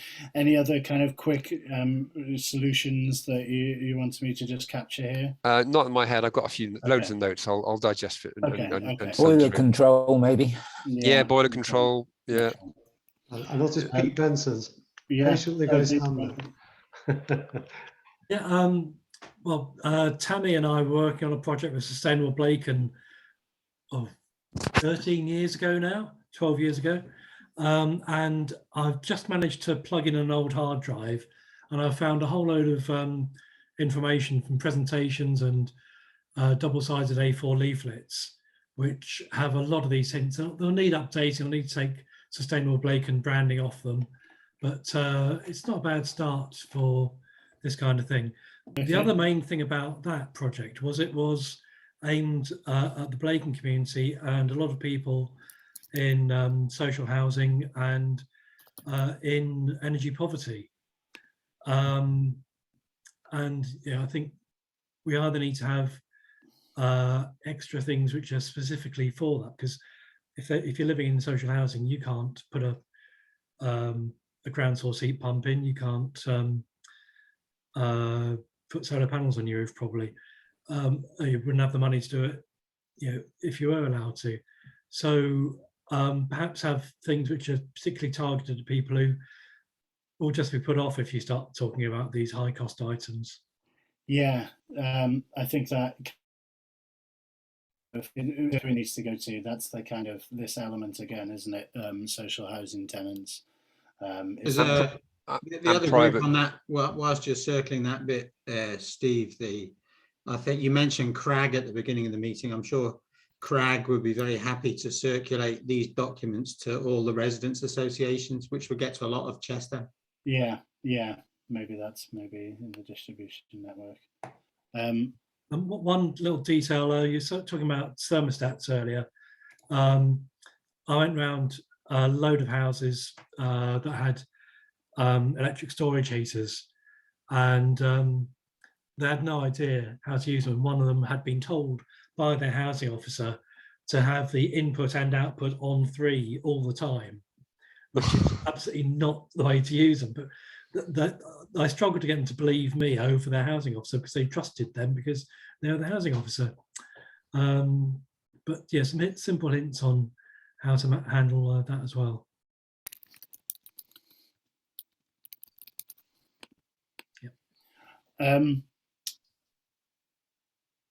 Okay. Any other comments on what you think it's can it include or should include? We mentioned something about homeowners or sort of home occupiers sharing their energy conservation path, but there's also scope for developing a network of home energy mentors, rather in the scheme that Paul's trying to do. Yeah, which I don't think's been included. I guess that kind of ties into what Mark was talking about in yeah, that's what I mean. Yeah. Home. What was the phrase? Home energy mentors. Mentors. Yeah. Or community energy coaches, the way I label it. But yeah, whatever. Yeah. Yeah. Good.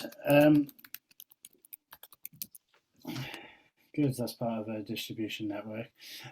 Okay, so is there anything more on what we think it should look like? We've said, I guess we've said it should be about experiences, could be presentations to individuals. I think it's kind of got to be quite interactive in one way or another, hasn't it? I think just reams and reams of texts isn't gonna help anybody. Does anybody have any other thoughts on what this as a document should look like, or what other formats it could take? I think a YouTube video would be very handy. Yeah, yeah. With a link to the various websites or documents that they can be read at the same time, or things they can follow up on afterwards. Yeah. I'd like to do a short number of YouTube videos, for example, on sort of 2 minutes about how to fix this type of draft issue, 2 minutes about how to adjust a door.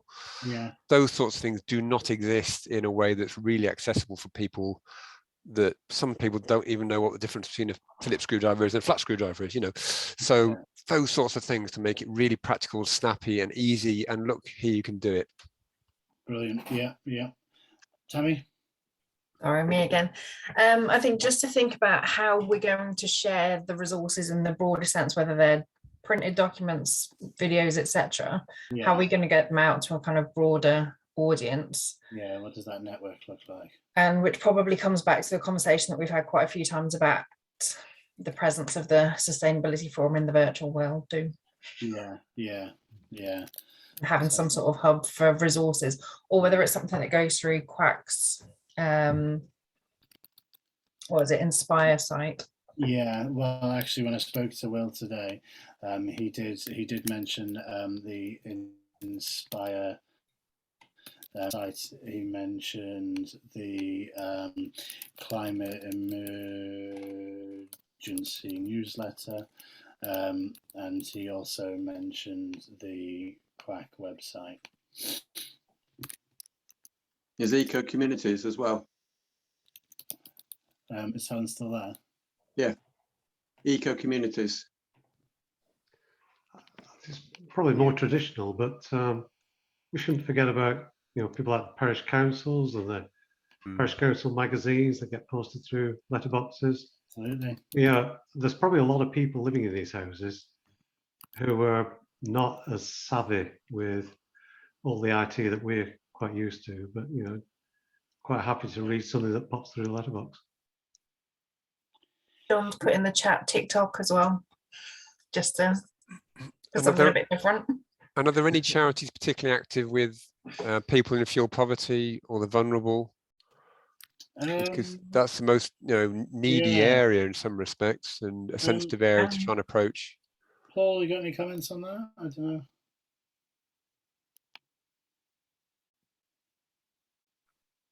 Oh, might not be. Sorry, I haven't had a thought. I can't think of anything offhand actually. I can find out though. I think Andy's gone, but he would probably be a good point as well. the energy equality agenda. Andy Ross. Oh yeah. Okay. Is there anything in the chat that I've been missing? There was something way back, but we can pick that up and add it in. Okay. I think. Yeah, there's a few things that we can add in, I think, afterwards, Stu. Yeah. Okay. So Mark, like your passion and the things that you've talked about many times, I hope you don't mind if I put you in there. Yeah, fine. We didn't have somebody from Genfit mentioned that they were going to attend tonight, but they haven't come along. I don't know if you know of Genfit. They're a kind of solar panel supplier, which we haven't talked about tonight. That could be part of create the content that go into it. I think there's potentially some stuff from the local authority. Any other organisations or individuals that we think could be influential in creating the content as a whole? I had a chat with this new Equans guy, or I think Equans used to be Engie, who are partners with Quack in Quest, and I think they've got the maintenance contracts for most of the Quack buildings. And it's not like that, Neil. Sorry? It's not like that. Equans. Q instead of a C. All right. The guy's name was Harry, but I can't remember his surname. Okay. Anyway, I'm seeing him again in a couple of weeks. Yeah. But I think they've got all the maintenance contracts, and he's certainly got lots of. One of the things he said to me was he's got lots of engineers, and Equans pay for all the engineers to do 2 days voluntary work a year. And he was actually I was talking to him about building vertical farms in schools, so totally different. But he said our engineers don't take up the opportunity to do 2 days voluntary work a year. And so that might be a source of expert people that Mark was talking about, so that Equans might actually be interested in getting their engineers to go into this social housing and advise people. Actually, I hadn't thought of that. Good. Well, when I started the sentence, I hadn't thought about that, but I think that might work. Yeah. Well, you talking about this now has just reminded me that isn't your daughter very knowledgeable in this area in one way or another? Yeah, but she lives in London, so. Oh, right, okay. Bloody Londoners. No. She's building passive houses in Cleveland, but she lives in London, so that's that's not a low carbon project thing. Lots of virtual meetings there. Yeah. Okay. I'm realising that we're running over time, and I do want to have any other business because there's often people who want to mention their initiative. So I just wanted to take kind of any last comments on what we've got here. Any other key elements in terms of either what it looks like, what's in there, where it needs to go, who it needs to go to, or anything else there? Feel free to speak up. I know you had social housing category mentioned earlier on, but did we capture that it's obviously specifically different needs for private rented as well? There's more, okay, yeah. Their hands are more tied as well. Slightly different kettle of fish. Yeah, okay. Usually in rubbish property. Very leaky, probably. Okay, good. That's really useful and kind of informative. I think we've got a good amount that we can go on there. Pete, you mentioned you've got some content. I think there is a reasonable amount of content already out there that we can start to pull into this and start to facilitate it. Yes, in time. I think if we can start to progress this, that would be good.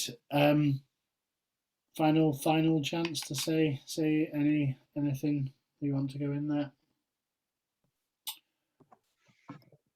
Okay, good. good. Right, I will stop sharing. Thank you very much for that. That will either write this up or potentially include it in one way or another in the meeting notes. So yeah, and then we can take it from there. Okay, as I mentioned, I think going back to my agenda, the only other thing that we have on now is any other business. Anyone want to mention their initiative, the thing that they're working on at the moment? Go ahead, Paul. Only a quick one. We're doing some tree planting the next few Saturdays in Alvanley, so not too far away. So if anybody fancies, we'll provide soup and spades if you haven't got one. So the information's in the chat there, the address and my phone number. But feel free to get in touch if anybody fancies to plant some trees. Brilliant. Cheers, Paul. Mark? In Transition Northwich, we've just set off on an initiative on misinformation to try and help people within the Transition Northwich community better recognise misinformation, disinformation, understand the mechanisms for how it gets generated, how it gets spread. A lot of it around climate change, but also misinformation is used in, or a problem in all sorts of walks of life, but specifically around climate change, and to help people be much more media savvy about what they see, what they read, understand, and have the skills, but much more easy to understand whether they're reading something that is actually correct or whether it's something that's trying to influence their thinking in a negative or a misleading way. So that's something we're going to start a communications and an education program rolling out probably in about 2 months' time. Brilliant. Please do continue to share any information on that, and we'll distribute it through our mailing list. Anybody else? Hannah, Anya, how's the Wildlife Connections Trail going?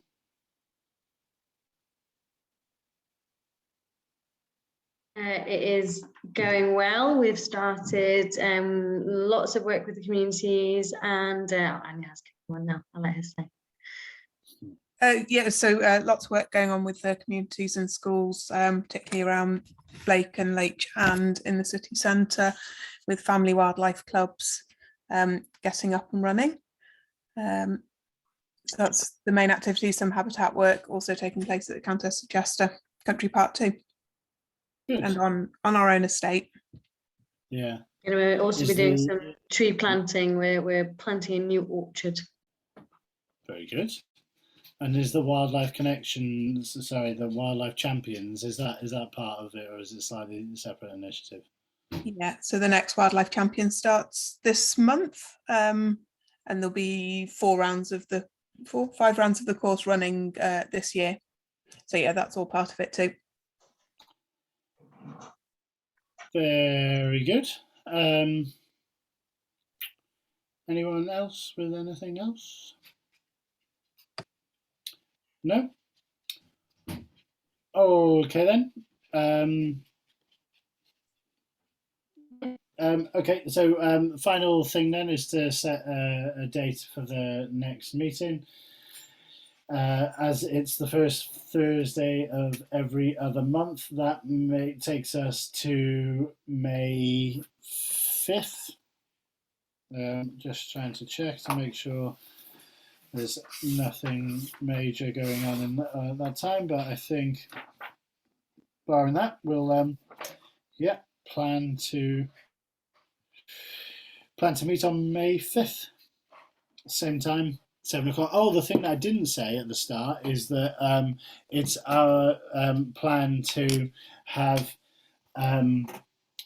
not just a virtual meeting, but to actually be in person for that meeting as well. So yeah, this will hopefully be not the last virtual, because we'll make attempts to accommodate people virtually, because I think it obviously has it's convenient, isn't it, at times, but hopefully we'll be able to be in person as well. Okay, great. Thank you all very much, and see you next time. Thank you all. Bye, everyone. Thank you. Thanks, everyone. Bye. Bye. Thanks. Bye.